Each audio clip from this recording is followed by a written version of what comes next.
Ya estamos en el episodio 41 y el 10º en lo que hace a la saga de la historia de la deuda. Dejamos en el último capítulo la crisis que hizo que López Murphy fuera eyectado con un paso breve de 15 días, el 20 de marzo del 2001, y reaparece en el escenario Domingo Felipe Cavallo. 20 de marzo del 2001. Sí. En toda esta operatoria compleja que no se terminaba de concretar y de plasmar del famoso megacanje. ¿Qué tal, don Héctor? Claro. ¿Qué tal, Santiago? Sí, efectivamente, es importante recordar cómo fue el empalme.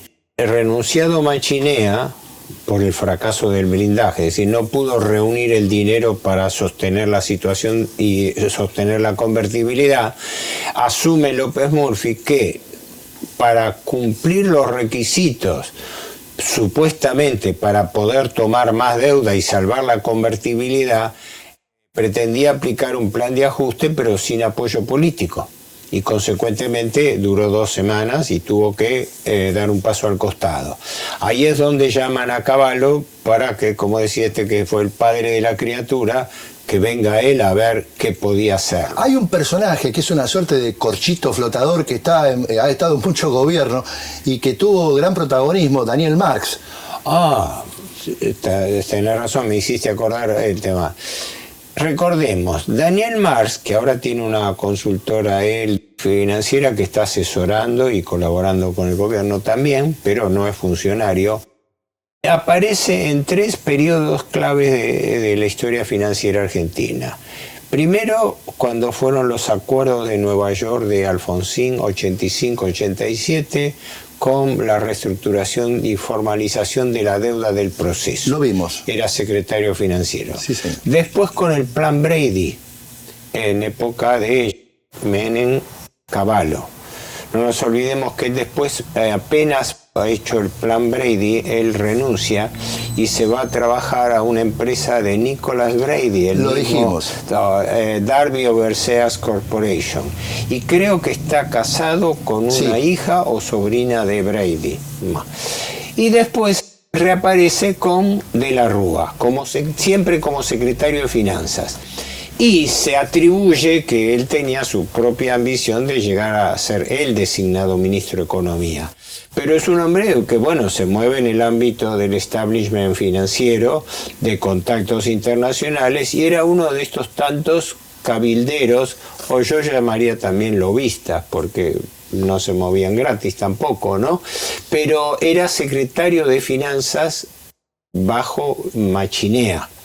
Pero por lo que se sabe se manejaba en forma independiente, es decir, creo que había problema porque Machinea, ministro, no era informado por su subordinado Marx.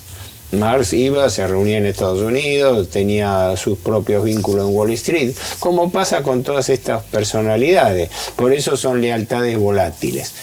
Ahora, el papel que jugó Marx... Es una suerte de infiltrado en el Estado argentino en favor de los tenedores de títulos en Wall Street. Y desde el punto de vista de una definición, si quisiera intentarse, por definición un financista es una apátrida. Exacto. Porque él sigue dónde está su negocio, dónde está su dinero. Pero más que entrar a calificar a la gente, hay que ver por los resultados. Y el tema entonces, yendo a lo concreto, es el siguiente. Sí, efectivamente, Marx fue uno de los que se movió esto y que después jugó un papel clave en el megacanje que viene ahora, que es el nudo de la cuestión, pienso, de esta charla, que daría para mucho más, ¿no? Imagínate que la autorreferencia, pero quiero aclarar que aparte de que esto constituye una publicidad de pero es más de un tomo el que usted le dedica a esta etapa. Es claro. Megacanje y crisis de la deuda 2001. Todo un tomo, toda la segunda parte está constituida. ¿Por qué? Porque yo tengo que hacer referencia a lo personal. Yo era asesor en el Congreso, en el Senado, y fui pedido por la Auditoría General de la Nación para hacer el contrainforme por el cual los 3 auditores peronistas no acompañaron con su voto el dictamen que quería convalidar y que convalidaba el megacanje. Pero lleguemos primero a qué fue el megacanje y Bien. después comentamos esto. Y después nos cuenta su historia en esa auditoría. Sí, hiperabreviada porque fue un año de tortura desde el punto de vista... Que compren el tomo número... Ojo, lo mostré porque el que entra en la página web mía tiene la versión digital completa de los... ya son 13 tomos, en forma gratuita. El que quiere ingresar, yo lo puse a disposición. Ahora, el que quiere la impresa, bueno, que se comunique conmigo, porque yo lo único que hago es reponer el costo de lo que pagué de mi bolsillo cada tomo, porque todo el mundo se interesa, pero cuando llega el momento nadie apoya en concreto. Pero no perdamos el hilo de Marx. Lo que pasa es que acá habría que hablar mucho de los prolegómenos. Cavallo asume, suponiéndose que trae una carta de salvataje. Entonces viene apuntalado con la aureola de que fue el artífice de la convertibilidad. Pero no nos olvidemos que Cavallo asume con Menem y en el año 94-95 es eyectado del gobierno Menem. Él no lo acompañó en el segundo. Creo que fue por el caso Yabran. Claro. Cuando él metió ahí, diferenció, y además, cuando, digámoslo con toda crueldad, cuando se empezó a ver que la convertibilidad menemista no cerraba.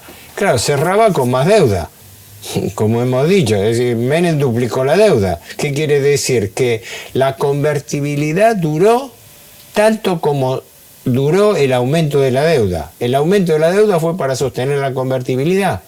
Y esa fue la misma receta que se aplica siempre, que después intentó y logró de la Rúa con el salvataje del Fondo Monetario Internacional, y hoy Milei con el salvataje de los 50.000 millones. O sea, así se sostiene la estabilidad monetaria argentina. Cuando se fumaron el dinero de las privatizaciones, tuvieron que salir a tomar deuda. Sí. Entonces, y esa herencia que la recibe pero la continúa y la amplifica es la que le toca a De la Rúa, y en ese momento, bueno, Marx era secretario de Finanzas nuevamente, bajo Machinea, parece que las relaciones no eran buenas, pero se va Machinea. Marx queda, no sé si provisoriamente en el aire, pero retoma con Cavallo enseguida. Como el periodo de López Murphy fue muy breve, no llegó a tener incidencia financiera y política. Del 5 de marzo al 20 de marzo, claro. 15 días. Pero ahora, ¿qué ocurre? Había todo el submundo de la finanza, estaba alborotado desde antes de diciembre, con el tema de que si no se podía conseguir el blindaje, había que ir a una reestructuración de deuda, es decir, a un canje de deuda. Claro, si no le prestaban más dinero para aguantar los pagos, tenía que llegar a una situación de tipo concursal, no sin default, pero con un canje de deuda, que como todos los canjes de deuda se presentaban como éxito de negociación, ¿no? Éxito de negociación porque el salvataje, ya lo hemos dicho 1000 veces, el salvataje de los canjes no es a los países deudores, sino a los acreedores de los países, para que los acreedores de los países no terminan perdiendo plata. Entonces se le daba esa plata para que la Argentina tuviera plata para pagarle a sus acreedores. Esos salvatajes, cuando dicen que son un éxito, en realidad fueron una claudicación. Son una claudicación, y el éxito es para los beneficiarios, los acreedores financieros. Exacto. Así funciona en la Argentina y en el mundo, es la regla. Por eso yo hablo de la trampa de deuda perpetua, que ya lo hemos desarrollado, pero si no se entiende este concepto de que la lógica del prestamista usurero no es que el deudor le pague la deuda, sino que no se la pueda pagar nunca refinanciándola permanentemente, porque de eso vive, y además cada vez se incrementa más el monto de deuda. Ahora, bien, vamos a la etapa de Cavallo, y él empieza a hablar mucho de una famosa canasta de monedas, ¿lo recuerda? Bueno, eso efectivamente lo utilizó después, porque él, el mismo factor de la convertibilidad peso-dólar, viendo la gravedad de la situación y que era insostenible, entre las cosas que propone es una canasta bimonetaria, dólar-euro, ¿no? que yo me acuerdo, estaba presente en una charla que se dio, era de noche, en el Banco Central. Era una charla, un seminario, porque estaba el premio Nobel Thomas Mundell en la Argentina, ¿no? Del cual creo que Cavallo se decía discípulo, algo así. ¿Usted participó? Yo que estaba asistente, yo asistía a la charla esa, donde la charla de Mundell fue sobre temas de política financiera internacional, etcétera, pero sorpresivamente cayó Cavallo ministro. A escuchar. A escuchar y para después preguntar, ¿no? Preguntar la opinión de Mundell con respecto a una canasta bimonetaria. Yo ahora no me acuerdo exactamente los términos, habré tomado nota porque tomo nota de todas las conferencias, pero imagínate que esto fue en el año 2001, así que ya es una charla informal. Y recuerdo que pese a que él hizo todo un esfuerzo en un inglés duro de Cavallo, él estudió en Estados Unidos también, pero no era ojo, no puedo hablar yo porque yo no hablo buen inglés y tengo mis dificultades también para entenderlo, pero en el caso de Cavallo, con un inglés muy duro, él se esforzó y con mucho énfasis en pedirle la opinión a Mundell sobre su variante. Y el balance fue que Mundell no lo respaldó. Desaconsejó la canasta de moneda. No sé si lo dijo directamente, pero no lo dio como solución el tema de la canasta monetaria. Primero, medio se excusó en intervenir por el tema de política directa argentina, en pleno epicentro de crisis, pues que el premio Nobel invitado por el gobierno le tirase una versión escéptica, pero el balance fue que no respaldaba. Pero, ¿qué pasa? El esfuerzo de Cavallo entonces se concentró en ¿qué? En que él venía a caballo de una reestructuración de deuda. Es lo que pasa siempre. Nombran un ministro porque este ministro trae los contactos para hacer el canje que quería hacerse. Fracasado el blindaje, es decir, no se pudo reunir el dinero, había que hacer un gran canje de deuda, ¿no? Y eso fue lo que habilita. Ahora, lo que pasa es que ese canje de deuda fue una operación directa negociada, fue un gran negociado, uno de los negociados más escandalosos que hubo en la Argentina. ¿Por qué? Porque de la deuda, que entonces llegaba a unos 128.000, 130.000 millones de dólares, lo que realmente le estrangulaba al gobierno eran vencimientos cercanos por unos 30.000 millones. Exactamente, se canjearon, ahora no me acuerdo cuántos títulos, si era una veintena de títulos, cuántos títulos eran los que se canjeaban, pero por un valor de 27.000 millones. O sea, estamos hablando de que se refinanciaban 27.000 sobre un stock de 128, ¿me explico? Que era lo que le estrangulaba al gobierno lo más cercano. Es decir, se toma papel deuda vieja y se entrega deuda nueva. Un canje, una novación de deuda, pero por valor de 27.000 millones de dólares. Que en lugar de tener una quita tuvieron un recargo de 2.000 y pico, así que el canje se hizo por 29.000 y pico, prácticamente por 30.000 millones de dólares. ¿Y cuál era el chiste?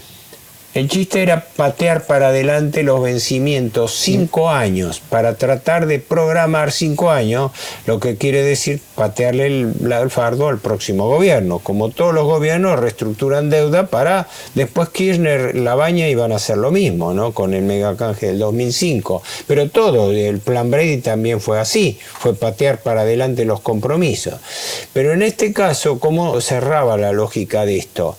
Que en realidad esto había venido por un contacto bastante espurio de Cavallo con financistas norteamericanos.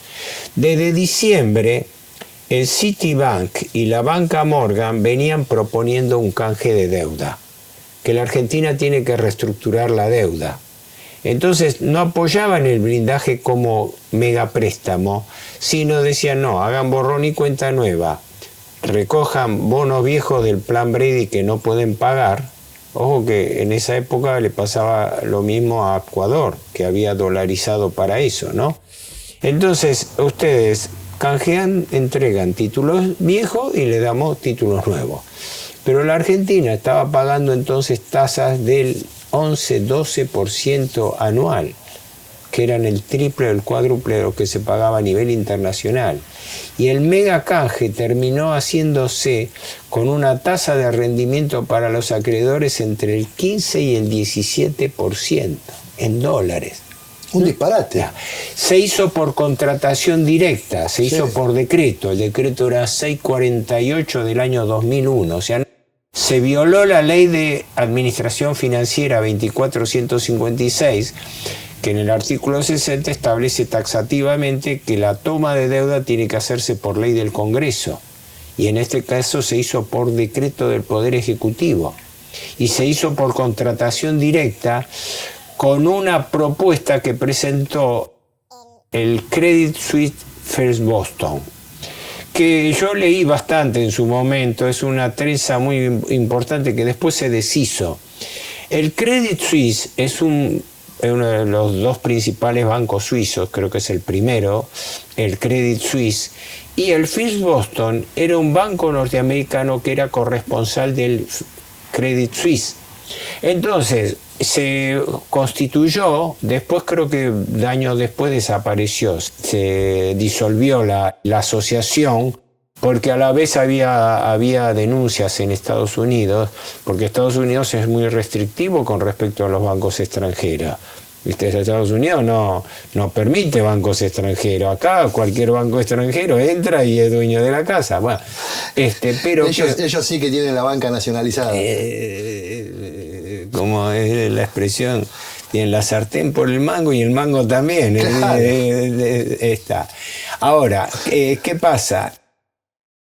Sería largo hablar, pero lo concretamente es que Cavallo conocía y había tratado a un financista norteamericano bastante poco escrupuloso, David Mulford.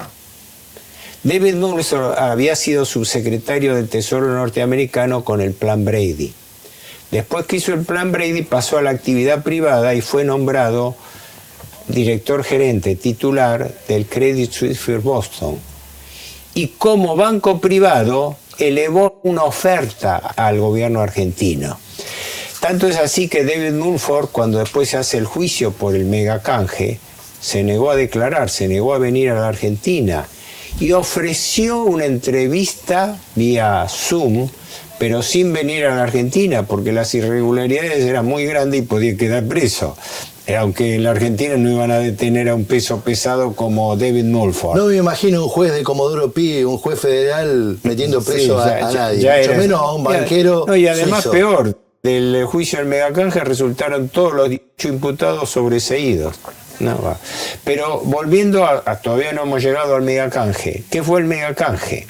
Fue una propuesta directa hecha por un banco titular, que era el Credit Suisse First Boston, con este hombre David Mulford, y asociado al Citibank, cuyo vicetitular era William Rhodes. Es importante esto. Fue una propuesta directa, una oferta privada de endeudamiento, que era inconveniente para el Estado argentino, porque para estirar 5 años el plazo de pago de unos 30 sobre 130 mil millones de dólares de deuda, para poder patear para adelante esos vencimientos de entre 1 y 5 años, se aceptó pagar más intereses del orden del 15-17%, aceptar más capital en lugar de quita más capital, porque se recogieron 27.000 y se pactó por 29 y pico, ¿no? Y después entra en conflicto con el artículo 65 de la Ley de Administración Financiera del Estado, que en ese artículo muy controvertido dice que el Poder Ejecutivo podrá efectuar canjes, reestructuraciones de deuda en la medida en que justifique que se obtengan mejoras de monto plazo y o tasa de interés. Como dice I o tasa de interés, hay toda una biblioteca escrita a favor y en contra de qué quiere decir eso, I o tasa de interés.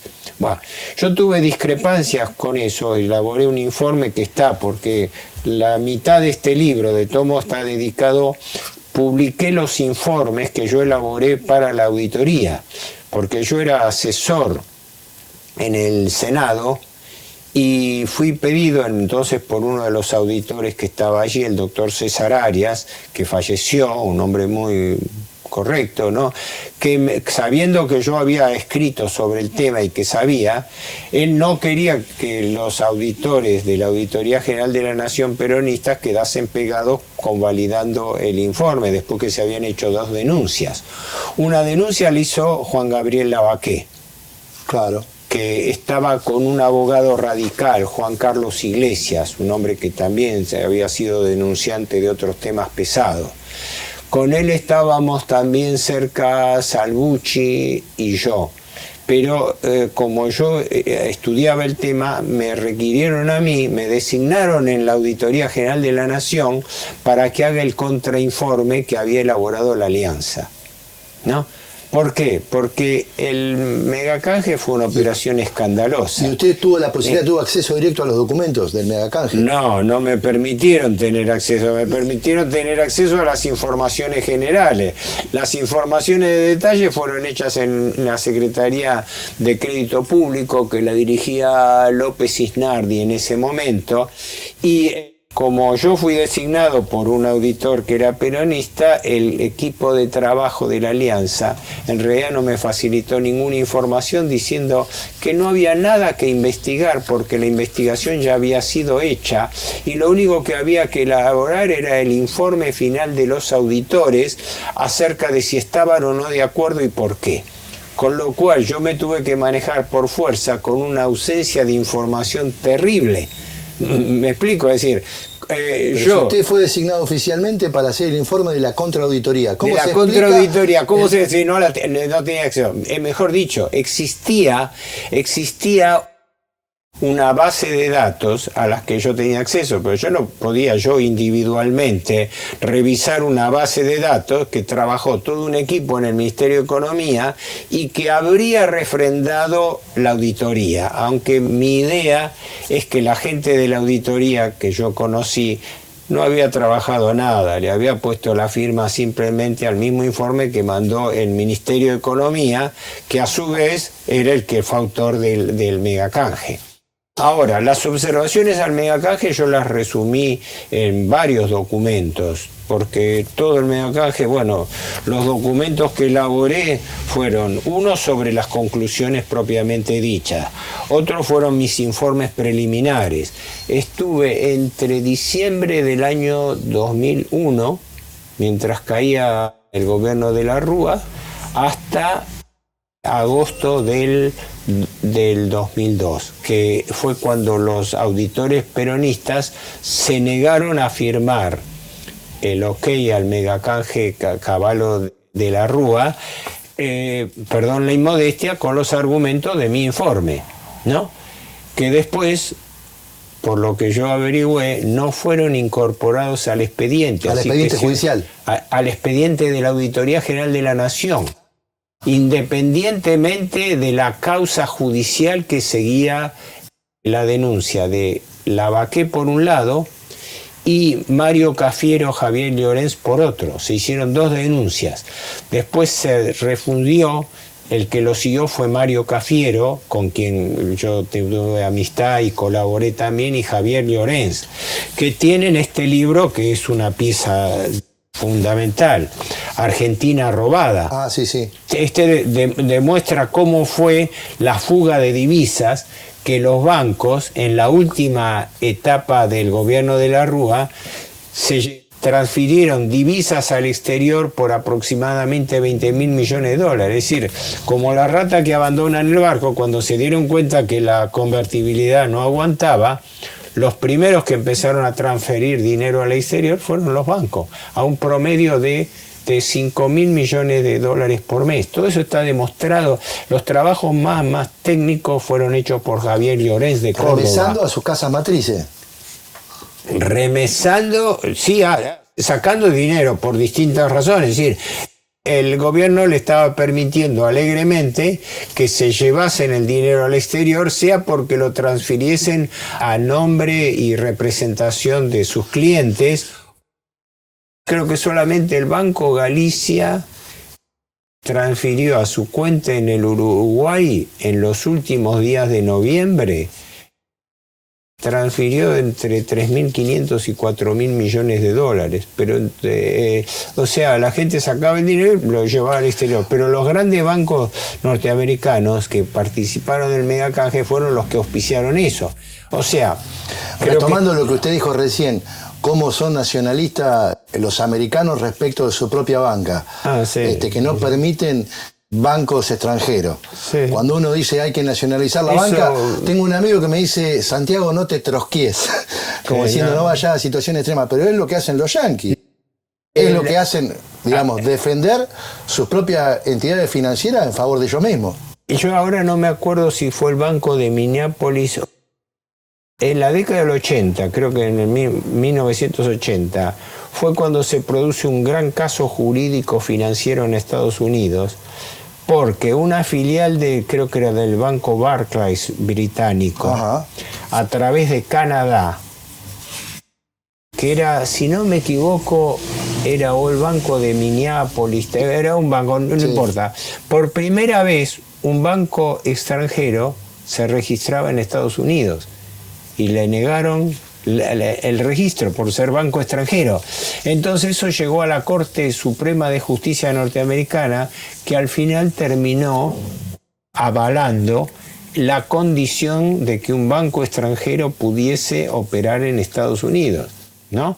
¿Cómo lo explicarían eso los liberales? Me pregunto yo.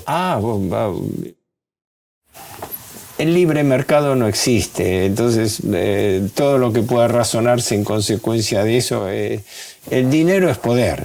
Y el mundo está controlado por el dinero, entonces darse manija viendo estos escándalos judiciales. El régimen tiene sus restricciones, pero concretamente los bancos tienen que estar nacionalizados en Estados Unidos.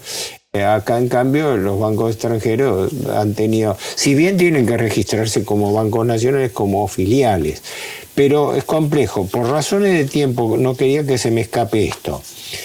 El megacanje, el famoso megacanje que se formalizó con fecha 1 de junio del año 2001, consistió en una gran operatoria de trueque de títulos. El gobierno recogió títulos públicos por valor de 27.000 millones y entregó títulos nuevos por valor de 29.000 y pico. O sea, un megacanje más costoso de lo que... No hubo quita. No hubo quita. Además, al contrario, aceptando tasas estratosféricas y además violando la ley 2456 de Administración Financiera del Estado, porque no se hizo por ley del Congreso, sino por decreto del Poder Ejecutivo.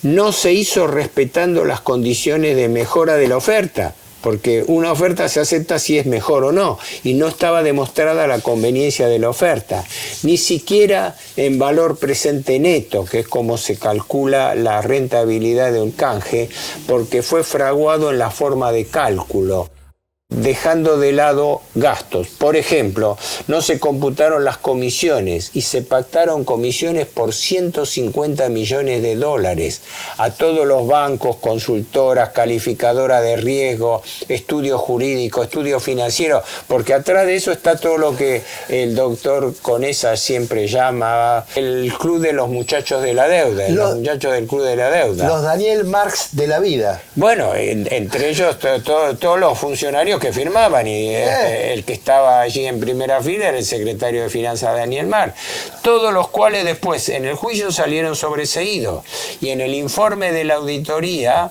que firmaron en contra lo dejaron en agua de borraja, y en el Congreso, porque el Congreso siempre ha sido cómplice del Poder Ejecutivo, porque toda la partidocracia está comprometida en la deuda. La causa Olmos nunca fue tratada en el Congreso, pese a que fue derivada del Congreso. Ahora, ¿qué ocurre? Esta operación ruinosa fue también desfavorable para mí, porque acá tengo que contar una anécdota personal. A ver. Al día siguiente de la firma de los auditores, del día de junio, se dio eso ocurrió en agosto. En agosto, el informe de la Auditoría General de la Nación, que iba paralelo a la investigación que también llevaba a su cargo el juez Ballestero, esto lo cuento como una anécdota personal, cierta, claro. Bajo juramento. Bajo juramento, sí.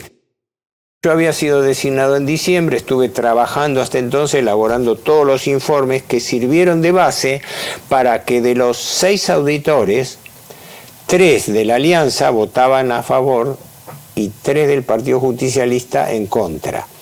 Que uno era el doctor César Arias, que me había llevado a mí, otro era Javier Fernández, que también votó en contra, y el tercero era un senador fueguino que tuvo una posición ambigua, pero habría firmado también en contra.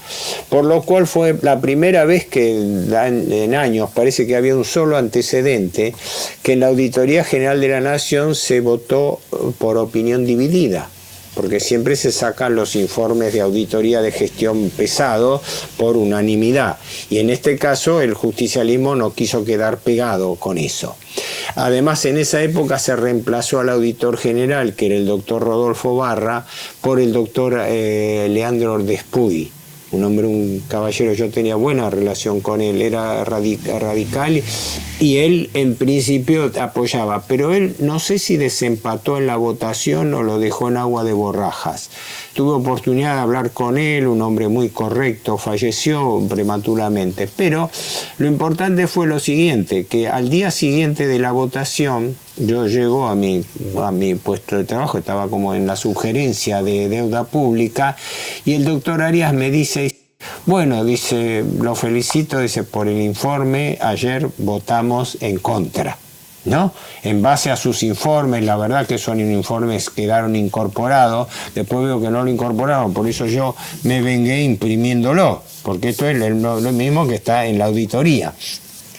Hay que recordar que la auditoría apenas explotó el tema de la denuncia contra el megacanje, elaboró un informe que estuvo a cargo el auditor justicialista Durán Sabas, con un equipo de gente muy calificado. Creo que estaba el doctor Tapia y otros más que están especializados en matemática financiera. A uno de ellos yo lo traté en la auditoría con muy buen trato, son gente de primera línea en materia financiera, y el dictamen era demoledor en contra del megacanje. Entonces, ¿qué hizo el gobierno? Lo declaró nulo. ¿Con qué? Con el argumento de que algunas de las conclusiones habían trascendido a la prensa. Y por ese motivo, que habían trascendido conclusiones negativas sobre el megacanje a la prensa antes de tiempo, lo anularon y lo hicieron desaparecer. Pero ese documento existe, y a mí me consta que existe el documento Durán Sabas. Son 2 volúmenes donde demostraban esa auditoría.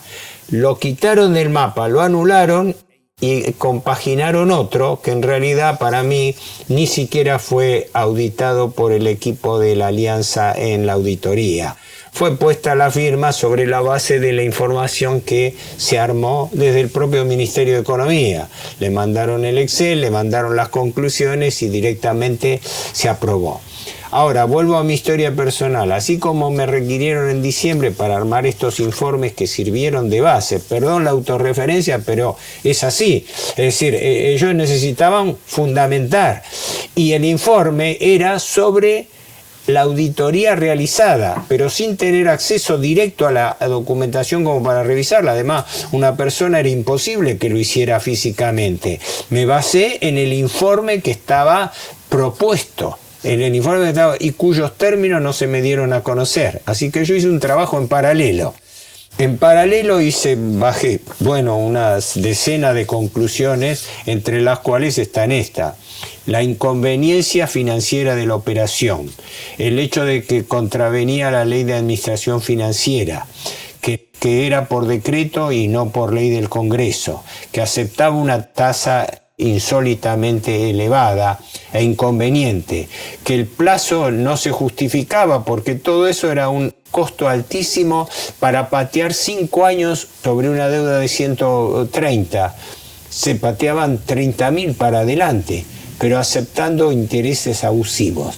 Bueno, después que termina eso, ahí la anécdota mía, es que con eso hubo 2 resoluciones.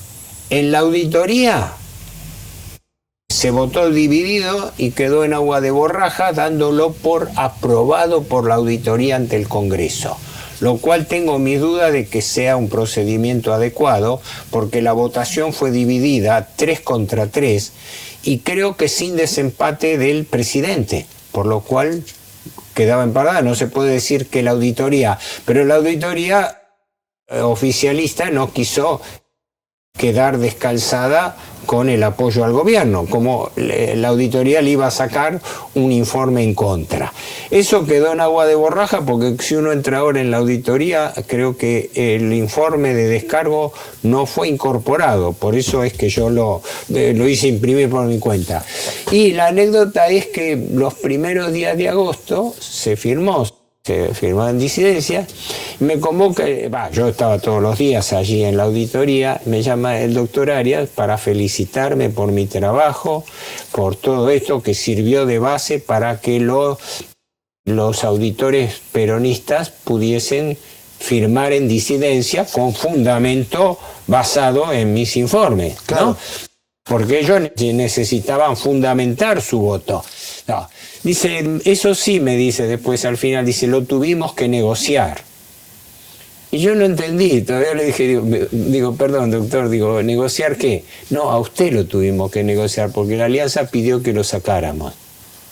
Así que ese mismo día yo me quedé sin trabajo en la auditoría, porque las autoridades de la alianza pidieron que me desafectaran, tenían facultad para hacerlo y lo votaron con acuerdo de los peronistas, los mismos peronistas que usaron mi informe para desatar el tema, negociaron por otros cargos de la auditoría, porque los cargos se negocian.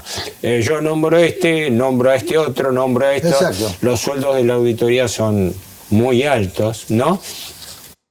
En su momento duplicaban el sueldo que yo tenía en el Senado, por ejemplo.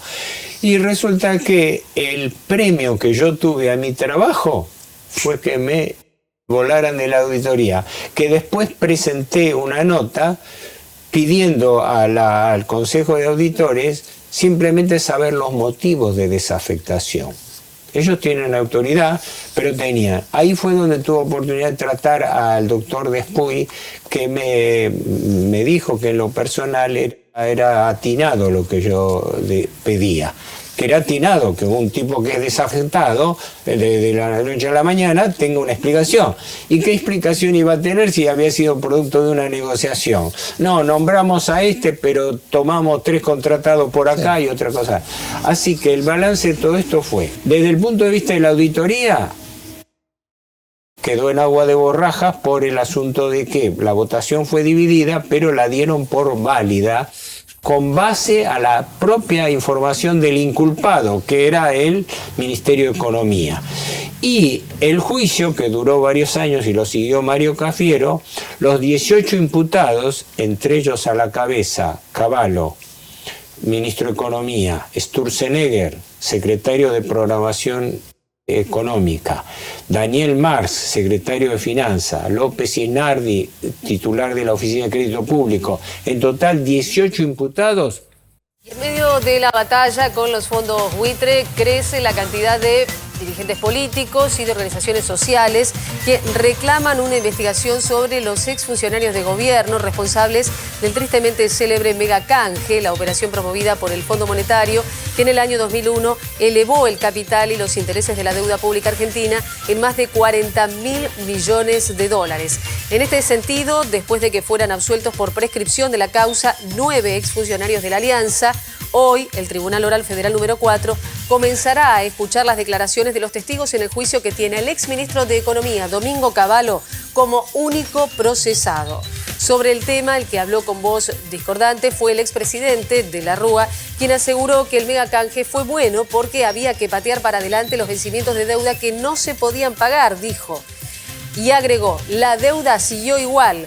Los que aumentaron fueron los intereses, en la palabra de Fernando de la Rúa. Todos sobreseídos. No hubo delito, señores. ¿Y sabés cuánto le costó al país esa operación? 55.000 millones de dólares, más de 50.000 millones. Para canjear 30.000 millones se aceptó pagar 44.000 millones de intereses. El cálculo no solamente yo lo recogí de base oficial en 38.600, sino que era amigo del ingeniero Moisés Resnick Brenner, que falleció hace poco. Resnick Brenner, padre del de la DGI, ¿no? Este hombre, que de quien era amigo, él fue citado por el juez Ballestero y calculó los intereses a pagar que le dieron 44.000 millones. O sea, para canjear 30.000 millones se estaban pagando 40.000 millones de intereses en el periodo de maduración del crédito. Todo eso quedó en agua de borraja, nunca hubo informe definitivo del Poder Ejecutivo que aclarase los términos, todo quedó así, pero la deuda subió.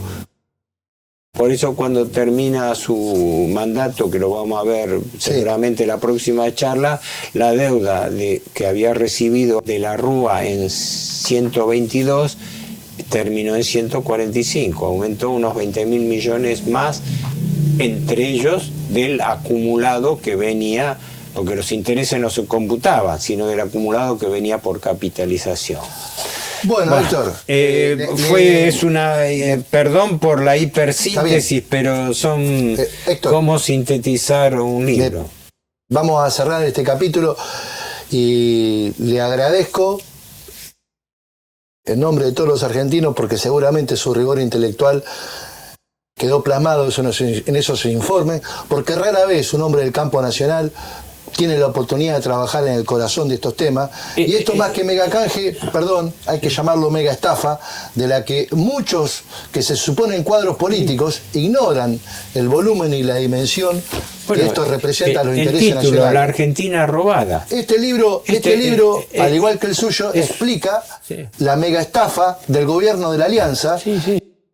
Y seguramente usted ahí habrá tenido meses titánicos trabajando de sol a sol con el rigor intelectual.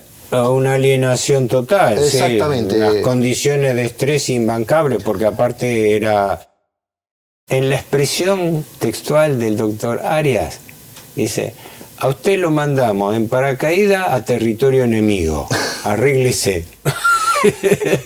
Héctor. Eso hice y por lo menos tengo una satisfacción en mi vida, que es que yo, con todas estas condiciones desfavorables, hice mi tarea. O sea, es decir, hice lo mío y quedó plasmado en algo que por lo menos en su momento sirvió para algo, aunque el pago fue váyase. Bueno, esta es una etapa más de ese ciclo de engrosamiento que realmente es un fraude y una estafa que llamamos deuda pública en Argentina. Un engrosamiento más. Lo último que te digo, el megacanje fue uno de esos paradigmas de estafa organizada a través de canje de deuda. Todas tuvieron la misma matriz, pero probablemente el nivel de escándalo del megacanje fue el mayor o uno de los mayores que tuvo la historia de la deuda argentina contemporánea. Y pensábamos que peor que Menem no se podía hacer. Sí. Y de la Rúa lo superó de algún modo, de alguna manera, bajo algún respecto, con esta operatoria nefasta. Don Héctor, nos vemos en el próximo capítulo y cerramos la etapa de la Rúa. Gracias. De nada, gracias.